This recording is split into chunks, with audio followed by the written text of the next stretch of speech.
sitting down here at Denny's, and there was a little girl that just walked in that looked exactly like that girl. Okay. Is she still inside? Yes, she is. And she's with an older man. With an older man? Yeah, and the thing that really triggered me the most was I was reading the Nicholsworth, and I seen her picture of the Nicholsworth, and I showed it to one of the waitresses here, and she said, "Oh my God, she's in here." The other customers couldn't believe their eyes when they saw a lost little girl at a store and then at a nearby Denny's. What were the odds that a kid who was missing weeks before was sitting right there in the middle of the day? Of course, when the police arrived, they quickly learned that the horrifying case, which shocked Coeur d'Alene and the whole country, was much worse than they thought. Even worse, the person who did it was even more evil than anyone could have thought. And this was just the start of his crimes. On May 16, 2005, it rained a lot in the Pacific Northwest. But then someone in Kootenai County, Idaho, called 911 with an emergency. The resident first called 911 to report that a white pickup truck he didn't know was parked on his land. The person who made the call had no idea that this would start an investigation that would lead police into the most frightening case they had ever seen. Want to know more? Keep watching this video then. Who were the Growings? Brenda K. Growing was born on March 3, 1965 in Coeur d'Alene, Idaho. There were 4 girls raised by her mother, Darlene Torres. Brenda was the oldest. By the 1990s, Coeur d'Alene had a lot more people living there because of all the tourists. The city has many resorts, golf fields, and beautiful lakes all around it. People thought it was safe to raise a family there because the crime rate was lower than the state average for Idaho. Brenda showed her 3 younger sisters how to live. Brandy said that Brenda was always there to help her and keep her cool. She always went the extra mile to look good. Brenda was a great sister and daughter and always made things better when she was around. Her mom said she was stubborn but great to raise. Brenda got married to the blues artist Stephen Groan in 1986. They had 5 kids together: Vance, Jesse, Slade, Dylan, and a girl named Shasta. The parents got a divorce in 2001, and the kids split up. Vance and Jesse, who were older, chose to live with their dad. The 3 youngest kids stayed with Brenda. They lived at Wolf Lodge, the house where Brenda and her sisters had grown up. The house looked a little old and was on a lot right off Interstate 90. The cooking was done on a gas stove, and there was no dishwasher, washer, or dryer. The house and land were about 9 miles outside Coeur d'Alene, but Brenda and her kids loved them, even though they had few amenities. The people next door were nice, but not very close. It was fun for the kids to play outside because there was a pool and lake nearby. People who knew Wolf Lodge well knew that it was a friendly place where everyone was welcome. People would come over for drinks, cooking, or hanging out. The house meant a lot to Brenda. She was happy to raise her kids there. Slade Vincent was born on March 29, 1992, and was a normal teen boy. He didn't want to spend all the time with his family because he was interested in girls. It was important to him to spend as much time as possible with his friends. At the start of his teenage years, Slade was still a very happy kid who loved music, just like his dad. He was born on July 16, 1995, and is the smallest boy in his family.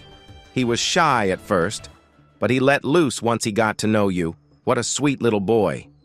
She called him her little teddy bear because he liked to cuddle with her. Shasta Ray was the only girl among the Growing children, making her even more precious. The whole family was thrilled to finally go dress and bow shopping. Shasta was tough and sometimes behaved like a boy, while she was smart enough to take care of herself and deal with her boys. She loved being treated like a princess. Shasta also liked helping her mom around the house. She was the smallest of the Growing children, but her big smile made her the center of attention in any room. Brenda started seeing an old friend named Mark Mackenzie after she and Steve divorced. A friend said that Mark reminded him of Yosemite Sam. Mark grew up near Wolf Lodge and was nice. He took good care of Brenda and her kids as if they were his own. After going out with Brenda and the kids for 4 years, Mark finally moved in with them. Brenda finally seemed to have found the right guy. Mark loved Brenda and her kids, and the Wolf Lodge was a happy place to live. All of that changed, though, in the spring of 2005, the day of the murders. On Monday, May 16, 2005, Bob Hollingsworth crossed his land to the Growings house. A few days before, Slade called and asked him if he had any extra cash. Bob told him that he would pay him to cut some grass. Bob agreed, and Slade did the yard work for him. Bob was now going to the house to pay Slade. Bob found the Growings' back door open when he got there. He yelled through the open door from a room away, but no one answered him. His steps brought him closer to the door, and he entered the room. The floor and walls were stained with blood. Bob called 911 right away. They said a deputy would come over and look at things. Bob told them to send more than one. A few minutes after Bob called, the Kootenai County Sheriff's Office arrived at Wolf Lodge. The family dog was barking, but that was the only sound they could hear. It was very quiet in the house. When they walked in through the back door, which was already open, they saw blood everywhere. There were 3 bodies on the floor when the cops went further into the house. All of them were obviously dead. The deputies immediately locked down the house and called for police. After the fact, the first cop to arrive at the scene said that he thought the call was a joke when he got it. There had never been a triple murder in Coeur d'Alene. He knew right away when he got to Wolf Lodge that things were not funny. It was clear that the 3 bodies were the victims of a very brutal attack. Slade, who was 13, was lying on the floor with duct tape over his mouth and his arms taped and zip-tied behind his back. There was a badly deformed head on the floor next to his mother. Brenda, who is 40 years old, was tied down the same way her son was, and she got the same head injuries. Mark, who is 37 years old, was lying next to Brenda's head with his feet tied. He was also bound like Brenda and Slade. When the police arrived, they were shocked by what they saw. The first policeman who came to the scene knew the Growing family and knew that Brenda, Mark, and Slade's bodies were theirs. The other 2 Growings were nowhere to be found.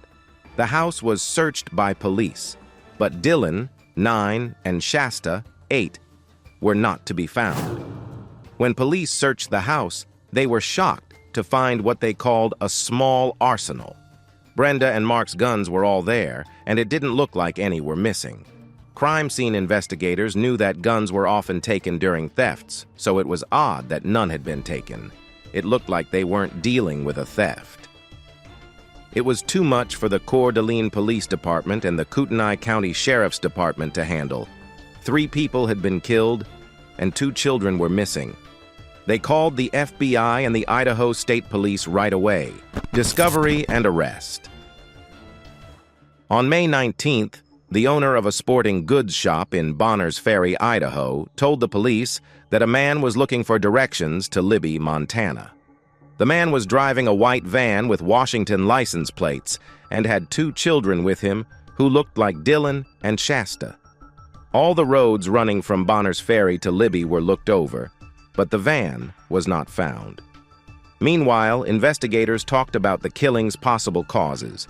They considered it a bad drug deal because marijuana and methamphetamine were found in Brenda and Mark's bloodstreams during their autopsies. Or the killings could have been related to gangs, which is why police brought in a gang unit from Spokane, Washington, to question them. However, none of these motives fit, and no new information developed in the investigation.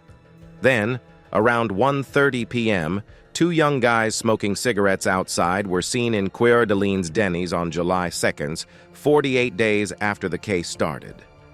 One of the guys knew Shasta from a sign he had seen earlier that night. He told his girlfriend and a few co-workers, some of whom already knew Shasta. At 1:51 p.m., the boss called 911, and cops finally got to the restaurant. Duncan locked Shasta in the bathroom for an unknown reason. He came back a few minutes later and was arrested. Shasta was found and taken to a nearby hospital, where she was checked out and found to be in good health.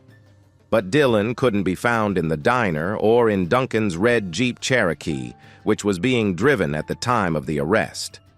Black gloves, night vision glasses, a video camera, a 12-gauge shotgun, and a red shotgun shell were found in the Jeep. Trial, jail time, aftermath, and death.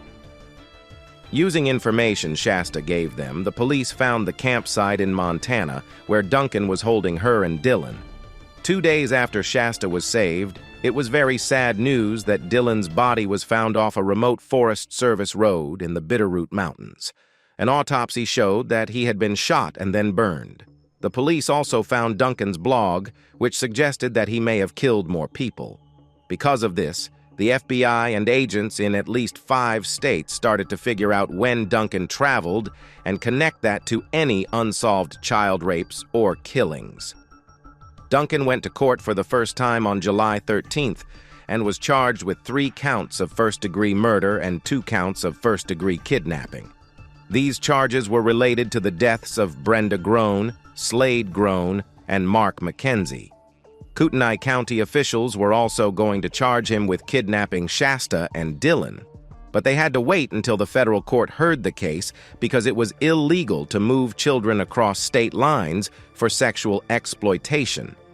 Duncan's trial was supposed to start on January 17, 2006, but it was pushed back to April 4th when Duncan's defense lawyers asked 1st District Judge Fred Gibler for more time to get ready for the trial. However, it was moved back again to October 26th.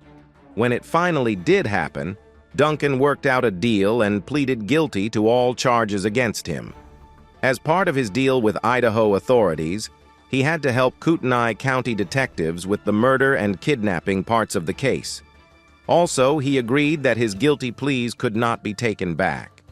If he wasn't found guilty in similar cases going on in federal court, Idaho could hold a request for the death sentence, and Shasta would not have to appear. Duncan was eventually given 3 straight life sentences without the chance of bail while the federal cases against him were being heard.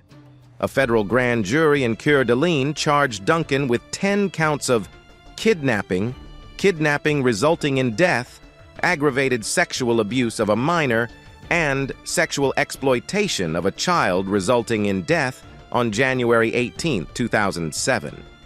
He was also charged with other crimes like illegal gun possession and grand theft auto.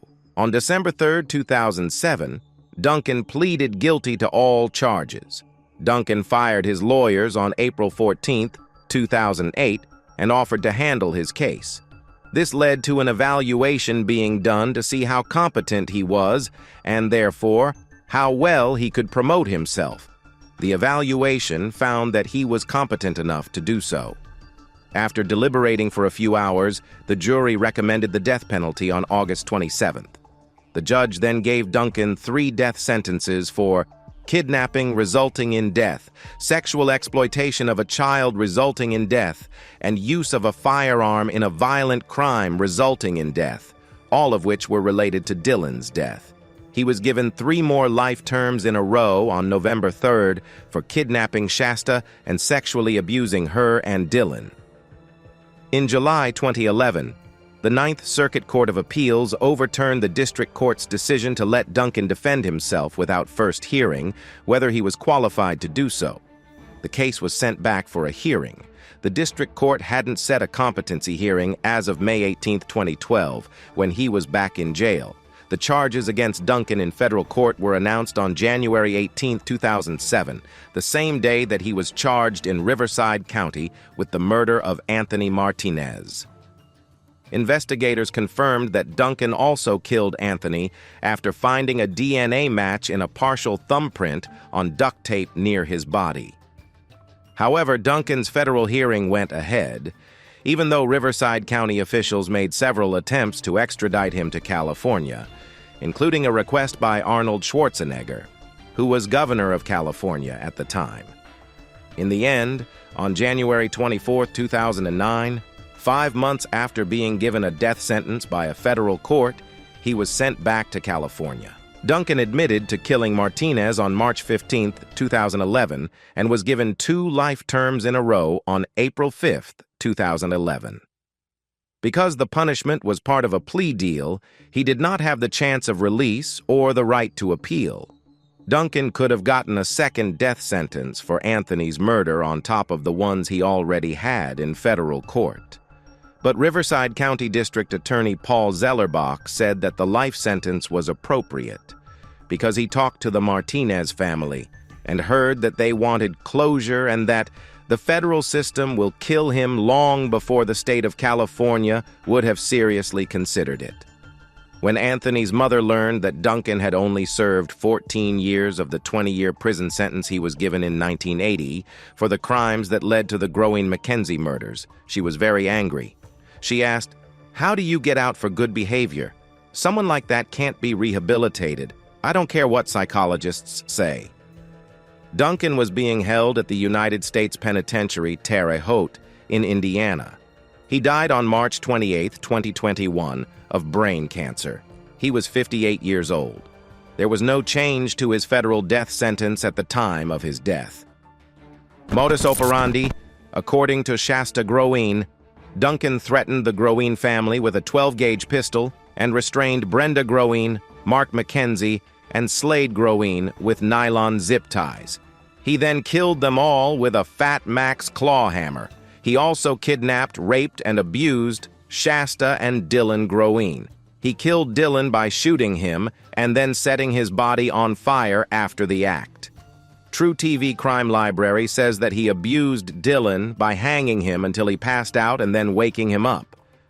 Duncan said in a statement that he also abused Anthony Martinez and killed him by hitting him over the head with a rock. That is just too brutal. Well, we've come to the end of today's video, and we'd like to hear your thoughts in the comments section. What exactly do you think about Joseph Edward Duncan III? Make sure you like this video and subscribe to our channel so you can see more videos like this. Thanks for watching!